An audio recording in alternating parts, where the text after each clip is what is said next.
আসসালামু আলাইকুম। যেখান থেকে আমার ভিডিওটি দেখছেন, আশা রাখছি অনেক বেশি ভালোই আছেন। আলহামদুলিল্লাহ আমরা অনেক ভালো আছি।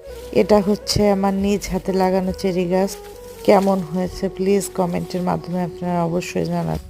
বেশি নাই, গাছটি 4-5 মাস আগেই লাগিয়েছি। আলহামদুলিল্লাহ অনেক বেশি গ্রোথ হয়েছে। গাছে ফল ধরলে অবশ্যই আপনাদের সাথে শেয়ার করব। সে পর্যন্ত আমার সাথেই থাকতে হবে। আমার চ্যানেলটি যদি আপনাদের ভালো লাগে থাকে প্লিজ সাবস্ক্রাইব করুন।